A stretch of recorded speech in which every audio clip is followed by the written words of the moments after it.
What's up, everybody? Welcome back to the Social Rejects podcast. If you're first time tuning in, we are two dope black dudes that created the podcast you didn't know you needed. Today's topic is going to be a fun topic. We're going to take the break from the serious tone and talk a little bit more upbeat. We're going to be talking about astrology. That's serious to some. It is, isn't it though? We're going to be talking about astrology. Is it just something fun to read, or is it something that is pertaining to some serious information? We're going to be looking at birth charts versus horoscopes and astronomy versus astrology versus astrophysics. So, how do you want to start? I'm going to let you pick the topic. Which one do you want to talk about first, Kendall? The birth chart one, because I don't know what that is. Boom. So, disclaimer, I was a big astrology skeptic. I was not ever really into that. I had a lot of friends that was into it, but it never was my thing until I took a chemistry class. And I was learning about the science of atoms and molecules and how they interact with each other, and how they interact with bigger bodies like the moon, the waves, the water, sun, all of that stuff. And I was like, oh snap, if we're made of that stuff, I wonder if there's something to it. And then I wound up running it by one of my psychology professors, and we talked a lot about how people are more susceptible to their emotions under the moon because of the magnetic field that the moon creates around us, similar to how it has an effect on the tides. And also the water in our body is also affected by the moon, as is the tides. So that's how I started getting into looking into astrology and stuff like that. Not astrology, just astrology. Apparently, you looking at something completely different. That sounds like something that. So birth charts versus horoscopes. Your horoscopes is pretty much what you know. There's something that people don't necessarily. Yeah, it's what you'll see in the paper. People don't really take that serious. Even people that are astrologists don't necessarily take horoscopes serious. It's more so something fun, I think. It sets a tone for your day, but it's not like it's something to be taken seriously. Whereas birth charts is a lot more specific. It takes into account the time and location you was born and the position of all of the stars in the sky at that time. So it records multiple different signs that you have. You have your sun sign, but there's also other things that influence what might be deemed as characteristics that you carry throughout your lifetime. Sounds very complicated. First of all, people get paid a lot of money to do birth charts because they are extremely complicated. Birth charts, I can't think of anything to compare it to describe exactly how complicated it is, but it is that complicated. Birth chart reports and they have reports. They're like 30, 40 pages long. Oh, what? No, I'm not reading so it's pretty detailed. But because no one really wants to go that deep into it, that's why people look at lighter versions like horoscopes and stuff. There was this app that's going around now that a couple of celebrities have been talking about, and I tried it out, and it's pretty uncomfortable. I can't remember the name of it. CoStar. Was it CoStar? I don't know. I'm just sucking my teeth out, all the above. I don't know, but it was something. But anyway, so that is the difference between birth charts and horoscopes. Obviously, birth charts would be a little bit more accurate, a lot more accurate because it takes more into account. And yeah. So what's the premise behind the birth chart? Like, what's supposed to be the outcome of the birth chart? Like the birth chart, even with all horoscopes or astrology or birth charts, there's not necessarily any outcome. It's more so an insight that you're looking for. And birth charts.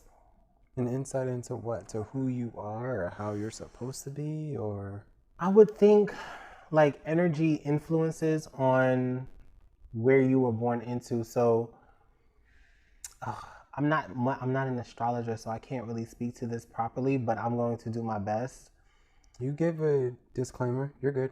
Yeah. And first off, wait. Disclaimer to the disclaimer. If you're listening to the podcast and you take our view on astrology as some kind of guide or book or something like that, it's 100% your fault. I claim no responsibility for the stupid choices you make. Basically. Now back to the album. All right, so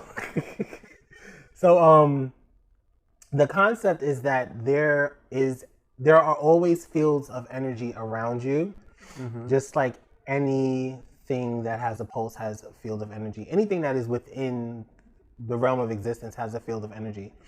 And the idea is that being born into a certain space and time, your physics is interacting with fields of energy that connects to the room that you're in, the room that you're in, the spaces all the way out to the stars.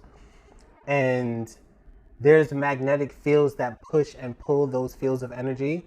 And when you're born and created into that, like a bubble in water, when you're born and created into that field of energy, you're just moving about with that bubble.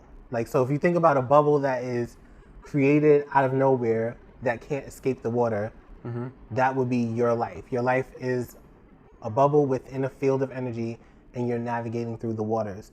So your birth chart just talks about and breaks down that field based on the position of the stars around you, and how the sun and things were moving and things like that in the time. So it sounds like the butterfly effect kind of deal. It's very much, it's almost exactly like the butterfly effect. So then That's I guess a really the good question analogy. is, if someone wants to pay money to get their birth chart done, what is the goal? Like, what are you actually trying to obtain from that information? Most of the times it's just insight.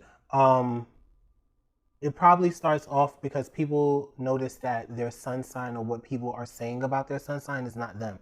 So if you are a Capricorn, but you'll notice that every attribute that's contributed to Capricorn is obviously not you. There are things about you that don't fit into the cliche Capricorn. Right. So people start to think, why is that? And so there are other influences that explain why you have those little different tapes. For example, your sun sign could be Aries, but your rising sun sign can be Scorpio, or your moon sign can be this. And depending on those signs, it explains different types of,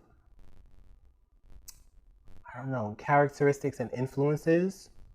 And it talks a lot about how you navigate through life situations based on those influences. So the idea is that the birth chart, your sun sign is not important. If you are born under the sun of Scorpio, that's not important as it is to understand how all of the celestial bodies was working at the time that you were born, which is why everyone is so different. But a birth chart is going to be the most specific to you.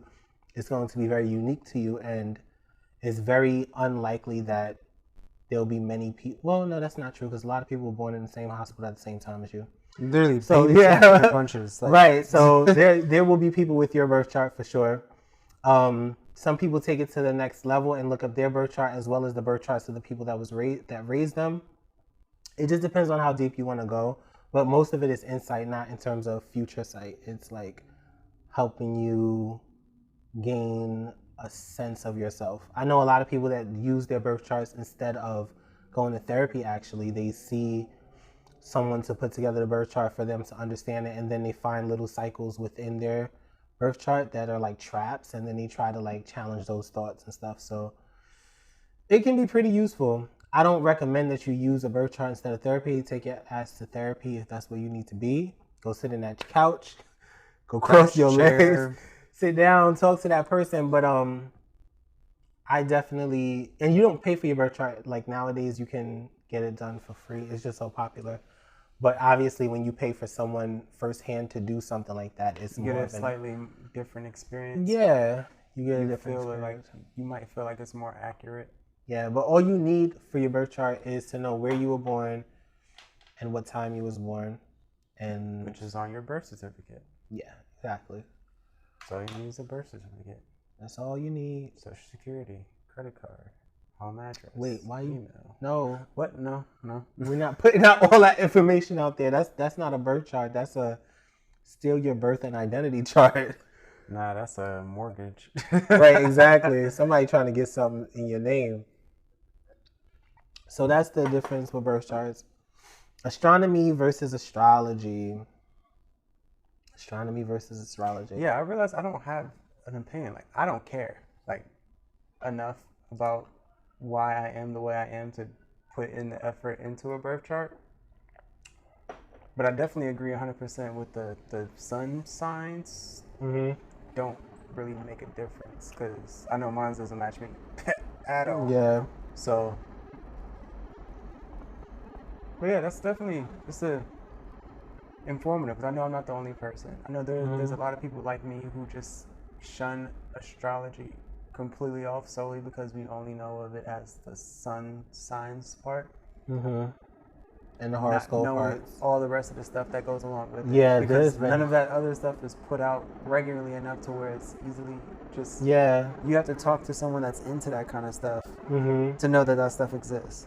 Yeah, there's been hundreds and hundreds of years that has went into the science of astrology, and it's one of the oldest sciences, actually. It differs from astronomy because astronomy is the scientific study of everything outside of the Earth. Right. And then astrophysics is physical phenomenon based on celestial bodies, which includes stars, but it's not so much about the interpretation of stars on energy fields. It's literally it's more like a history report to predict how it's going to continue to happen. Exactly.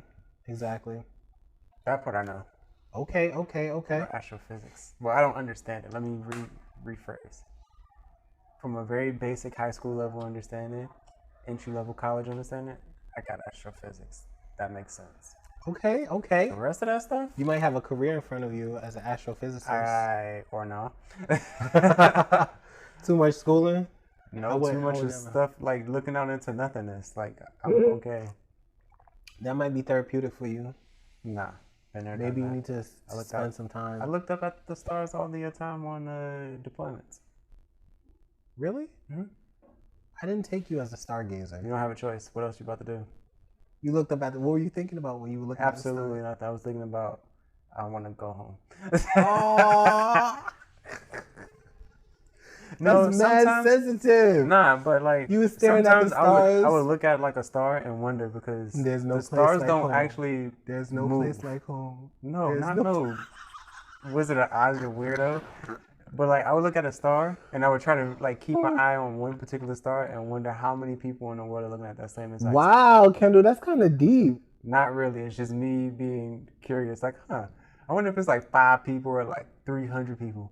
What if it's like 1 million people that are well, that's one of the beauties of astrology. It is at its core, I feel like it's just a community culture. It's one of the many things that just brings people together.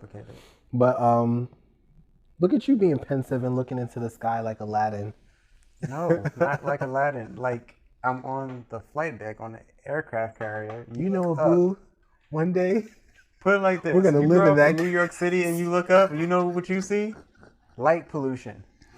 That's you know what? That's a fact. You're in the middle of international water, and you look up. You see thousands upon thousands of stars. Yeah. So at the same time, I think navigation was one of the first usage of the stars. Right. I mean, even during slave time, they used the North Star in order to know where north is. So because the stars don't move, I'm not saying that stars are meaningless or serve no purpose to us. I'm just saying from my point of view, and I know other people's point of views, it's just the whole astrology thing is just kind of like I look at astrology the same way I look at people that like practice witchcraft or spells and stuff like that. You do what you want to do. I don't care. It doesn't bother me at all. But I group that into that same category. Yeah, I can definitely see that. It's mystical. Right. It's mystical. I can definitely see that. All right, so let's wrap up our episode for today. You can't even give a moral of the story. Nope. I said almost nothing this episode. I'm going to give a moral of the story for you. Yep, you got to give a moral of the story. All right, the moral of the story. Nope, do it over. Start over. You gotta make it sound good.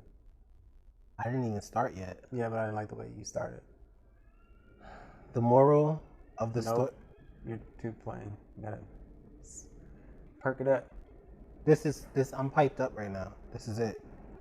This is me excited right now. The comment section is gonna eat you alive. Okay. I'm not defending you. The moral of the story, regardless of what Kendall says, is I don't necessarily know that we necessarily have a moral of today's story. We were just what impossible. I'll make one up on the fly. Here we go. Moral of the story: do what you want. If you want to believe in stars and signs and moons and shapes and colors and rainbows and all that, by all means, do whatever makes you happy. Don't let someone like me, well, not like me, someone like-minded like me, deviate your path if you think it benefits you. That's not what we talked about, though. Nope, but you came up with nothing good, so that's what I came up with. That you came up with nothing good. That was equally as bad as nothing. In fact, saying nothing would have been better. Wow. But I'd say the moral of the story is that there is a lot of different sciences and theories and myths and mystical ways of explaining life, and all of them are quite interesting. And if you are interested in one of them, you should take an interest in all of them. I would say that's the moral of the story. We're going to go with that. Thank you guys for tuning in. Check us out next episode. Not sure what we're going to be talking about. Like, comment, subscribe. But it's going to be good. Make sure that you comment, subscribe, follow, share. Make sure that you tell everybody about the podcast. You know, we got our little people by now. And we'll catch y'all in the next episode. Peace out.